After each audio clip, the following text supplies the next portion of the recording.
자, 3교시 내용은 지난 시간에 했던 거 2교시 했던 내용을 복습하는 차원인데요. 는 데이트 함수를 쓰고요. 데이트 함수를 쓰고 그 다음에 20이란 글자를 20이란 글자하고 레프트란 함수, 레프트 함수 쓰라고 되어있죠? 예. 그리고 주민등록번호 컴마 두 개를 잘 넣으면 되고 컴마 MID. 자, 한번 보세요. 얘를 클릭을 해야 되는데 클릭을 못할 때가 있잖아요. 그렇죠? 이렇게요. 원래 여기는 클릭하면 돌아가는데 클릭을 못할 때는요, 요럴 땐 클릭이 돼요. 요럴 땐 클릭이 되면 커서가 가는 거니까 안 되고요. 그때는 C의 3이라고 써야 되지만 C의 3이라고 쓰기 힘드실 때는 위에 글자나 아래 글자를 클릭하세요. 그리고 키보드로 올라가시면 되고 여기를 클릭하시면 키보드로 내려오시면 돼요. 얘를 클릭하면 옆으로 오시면 되는 거고요. 그러니까 주변에 있는 거 클릭해서 이동하셔도 됩니다. 직접 쓰시는 게 제일 좋은데 저도 하다 보면 쓰는 것보다는 클릭 편하거든요. 그게. 예. 자, 세 번째 두 개, 그 다음에 MID. 자, 클릭이 안 될 때는 어떻게 하라고요? 밑에 걸 클릭하고 키보드로 올라가면 되겠죠? 위에 거를 클릭하고 내려오든지. 5,2. 그 다음에 이제 나이가 나오겠죠. 그렇죠? 생년월일. 그리고 이제 자동 체크해주면 되는데 답이 맞죠. 그렇죠? 예. 자, 2번 문제 볼게요. 세탁기 품목. 품목이 세탁기네요. 그렇죠?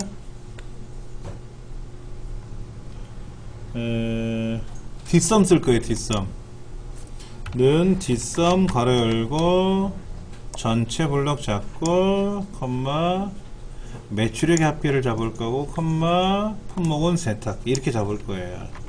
그럼 보시다시피 이렇게 정신없이 나왔잖아요. 그렇죠? 이렇게 답은 나왔는데 이 답에다가 라운드 업을 쓰래요. 그럼 이 앞에다 클릭하고 라운드 업을 써라 이거예요. 라운드 업. 그리고 뒤에다가는 이제 자릿수를 넣어주는데 100단위에서 올리라고 되어 있어요. 그러니까 1, 10, 100 100단위죠. 마이너스 3 1, 10, 100이니까 마이너스 3을 쓰는 거예요. 그러니까는 양수를 쓰면은 소수점 이하 몇 자리까지 남길 거냐 하는 거고요. 음수가 들어가면 10의 자리, 다 1자리, 10의 자리, 100의 자리, 1000의 자리, 이 자릿수를 말하는 거죠. 답을 이렇게 쓰면 된다 이거죠.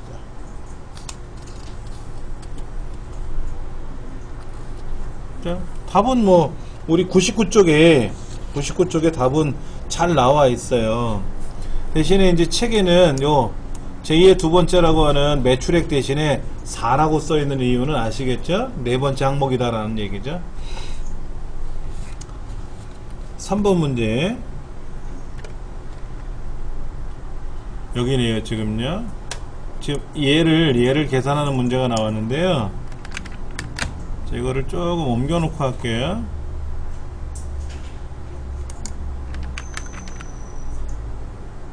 이거 넘겨 놓고 좀 할게요. 너무 좀 벌어져 가지고.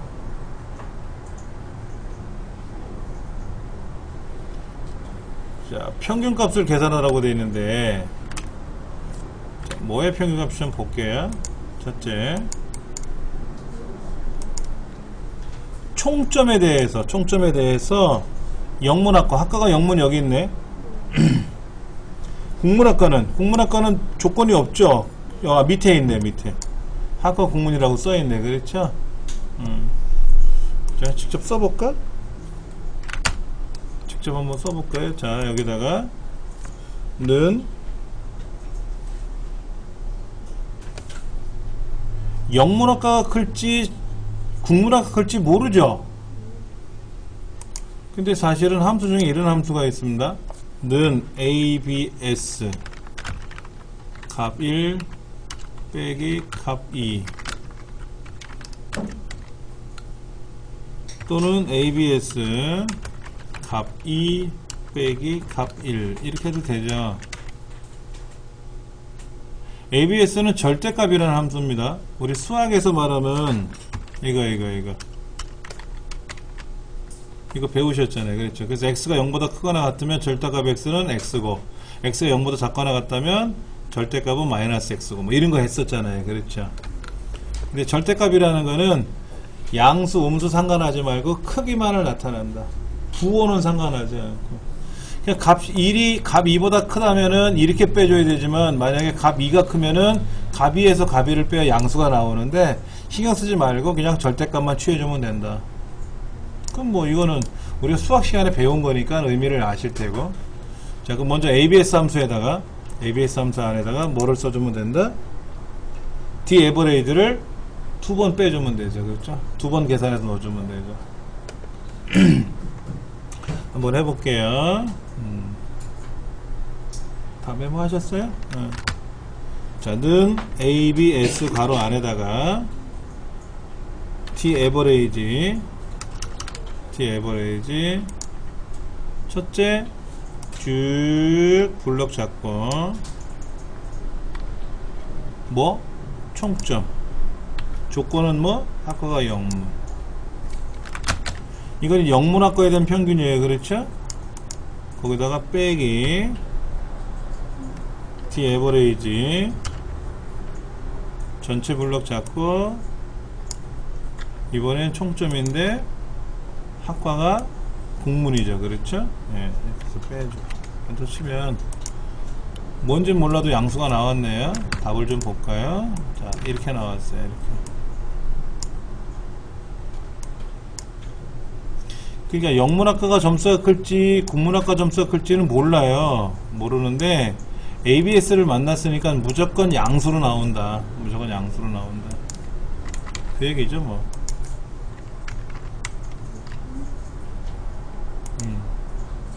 다음 페이지 넘기시면 답이 나와 있었는데 답이 길죠. 근데 어차피 얘는 쪼개놓고 보면 단순한 함수죠. 그 다음에 이제 국문학과 중에서 가장 큰 값과 가장 작은 값을 계산하고 했으니까 한번 해봐야죠. 여기다가 는 dmax 가로 열고 데이터베이스 쭉 콤마 총점 콤마 학과가 영문. 그럼 이 사람이 최대값이고, 똑같이 복사해서 그냥 여기다가 뭐만 바꿔주면 돼. 미니멈으로만 바꿔주면 그냥 최소값 나오겠지 뭐. 예, 나오는데 한번 써볼까요? 는 t 미니멈 가로 열고 블럭 잡고 뭐의 최소값? 총점의 최소값. 조건은 학과가 영문. 아, 국문이네요? 아, 제가 다 잘못했네. 학과 국문이었네. 국문. 얘도 조건이 뭐였다? 국문학과였네요. 국문학과. 영문학과가 아니라 다 국문학과였네. 그럼 오른쪽에 있는 조건을 써주면 되지 뭐.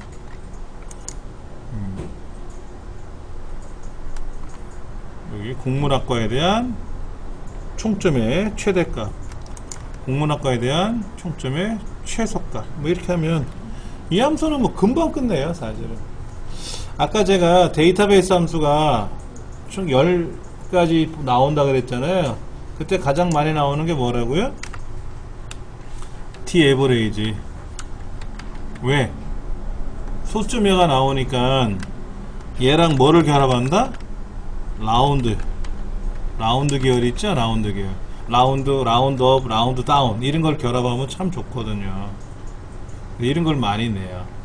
예. 일반적으로 D 에버레이지가 가장 많이 나오고, 사용법은 D 에버레이지나 D 썸이나 D 카운터나 똑같은 거니까 걱정하지 않으셔도 되고요. 자, 101페이지 볼게요. 시험 우리 엑셀이든 뭐든 제일 중요한 게 바로 이 논리함수예요. 논리함수는요, 이해를 하셔야 돼요. 정확하게 이해를 하셔야만이 답이 나오는 거니까. 자, 파일 열어놓고 한번 볼게요. 08.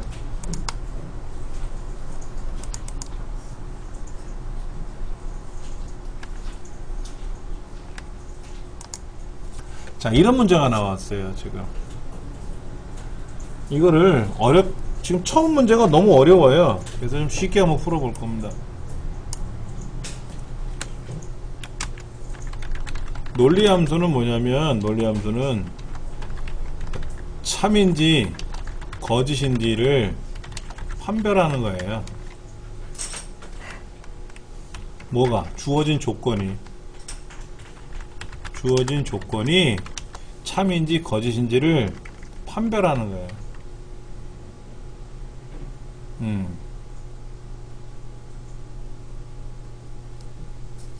너 남자지? 물어보잖아요. 그러면 남자다 아니다 맞다 틀리다 얘기가 나올 거 아닙니까? 이거 500원보다 크거나 같지? 그러면 그렇지 아니지 둘 중에 하나일 거 아닙니까? 그렇죠? 예. 논리함수는 이거다 저거다예요. 조건을 어떻게 쓰냐면 이렇게 씁니다. 는 if 가로 열고 조건식을 써요. 조건식을 쓰고 참일 경우가 있고 거짓일 경우가 있을 거란 말이야. 딱 이거예요. 이걸 가지고 막 응용하는 거예요. 막 응용하는 겁니다. 예. 예를 들어서 if 성별이 남자입니까? 물어봤어요. 그러면 예 아니면 아니요 이거죠. 그 남자가 맞대. 그럼 뭐야? 남탕 가세요. 이렇게 할 수 있고 남자가 아니면 여탕 가세요. 이렇게 해야지 뭐. 남자인데 여탕 가세요 할 수는 없잖아요. 그렇죠? 그러니까는 남자니까는 그렇다 참이고 남자냐? 했더니 아니래. 그럼 거짓이고 이거지. 그럼 여기다가 어떤 명령을 주는 거예요. 예를 들어서 자녀수가 3인 이상이냐 이게 3인 이상. 그러면 자녀수에다가 10만원씩 곱해라 이거야. 발음이 이상하게 됐죠. 자녀수. 우리 집은 애가 3명이야. 그러면 30만원 주겠다 이거지. 자녀수당으로. 아니면 우리 집 2명이야. 그럼 안 주면 또 서운하잖아요. 그렇죠? 그러니까는 5만원씩만 줘라. 그럼 자녀가 없으면 할 수 없지 뭐. 자녀수당인데. 우리 집은 자녀수가 7명이야. 그럼 70만원 줘야죠. 그게 우리 회사의 방침이야. 자녀를 많이 낳으세요 라는 방침이야. 그 다음에 이렇게 할 수 있죠. 부모수가 1명 이상이냐 이게 1명 이상. 그러니까 두 부모가 다 사실 수도 있고 한 분만 살아 계실 수도 있잖아요. 그렇죠? 그러면 무조건 20만원을 드린다. 부모님이 계시면 부모 공양수당 20만원을 주는 거야. 부모가 한 분이든 두 분이든 그냥 인원수에 상관없이 20만원 드리고, 부모님을 안 모시고 계시면은 부모 수당이 없죠. 그때 0 줘야지. 그렇죠. 어떤 값을 줄 수도 있고 거기다 공식을 써가지고 계산을 명령을 걸 수도 있는 거예요. 그러니까 남탕이라고 하는 메시지를 줄 수도 있고 어떤 동작을 줄 수도 있고. 자, 버스를 타려고 버스 정류장에 서 있는데 내가 타려는 버스가 651번이야. 오는 버스가 651번 맞습니까? 물어보는 거죠. 맞다. 그럼 탑승하세요. 아니야. 대기하세요. 이거죠. 651번 타야 되는데 다른 버스 타면 안 되잖아. 651번이 왔는데 안 타면 또 안 되잖아. 타야 되는 거죠. 그래서 이렇게 항상 물어보는 거예요. 그런데 단순하게 물어볼 수도 있지만 복잡할 수도 있어요. 이렇게 조건이 여러 개일 때 있어요. 여러 개일 경우. 자녀가 3명 이상이고 부모가 1명 이상 있습니까? 이렇게 동시에 물어볼 수도 있잖아요. 그러면 50만원 주고 아니면 아무것도 안 준대. 이럴 수도 있잖아요. 회사마다 다를 수 있지. 네가 딸려는 버스가 651, 652, 653 둘 중에 하나냐 이거야. 셋 중에 하나냐 이거지. 맞으면 타고 아니면 대기하고 이럴 수도 있잖아. 그런데 651, 652, 653번은 동시에 만족할 수 없죠. 버스가. 셋 중에 하나만 만족하면 되죠. 근데 자녀 수가 3명 이상이고 부모가 계시다면 이거는 동시에 만족해야 돼. 그렇죠. 그러니까 조건이 여러 개라는 의미는 AND라는 조건을 줄 수도 있고 OR라는 조건을 줄 수 있어요. 그럼 이것도 마찬가지예요. 참일 경우가 있고 거짓일 경우가 있는 거예요. 그러니까 는 if 자녀 수가 3인 이상, 그리고 부모가 계시느냐 이거지. 부모가 계시느냐 라는 조건을 동시에 만족해야 되니까 뭐라고 쓰냐면 여기는 and라고 쓰는 거야. and로 물어보는 거야. 이 A라는 첫 번째 조건과 두 번째 조건을 동시에 만족하냐 이거지. 그러면 뭐 해라? 50만원을 드려라. 아니면 뭐를 해라? 한 푼도 없다. 뭐 이렇게 할 수도 있는 거죠. 그 다음에 if 아까 버스 노선이 버스 번호가 뭐 651, 652, 653이면 이 셋 중에 하나면 탑승을 해야 되잖아요. 그렇죠? 그런데 세 번호가 동시에 들어올 수는 없잖아. 한 버스인데 651번이면서 652번이면서 이럴 수는 없잖아요. 그때는 OR로 물어보는 거. OR로. 버스 번호가 651이냐 버스 번호가 652냐 물어봐야지. 하나씩 물어봐서 651번 또는 653번 셋 중에 하나만 만족하면 오와. 그러면 뭐 해야 돼? 탑승하는 거고, 아니면 대기하는 거고. 오와라는 거는 여러 개 조건 중에서 하나만 만족하면 되는 거고, and는 뭐야? 이 조건 중에서 동시에 만족해야 되는 거고. 그 다음에 또 이런 조건도 있어요. if 조건식을 물어봤는데 맞대. 그럼 조건식이 안 맞으면 조건을 또 물어봐.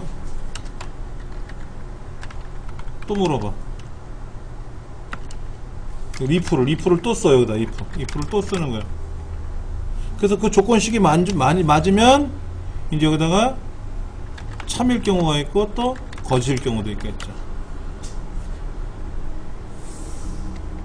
뭐냐면 이런 거예요. if 국어 점수가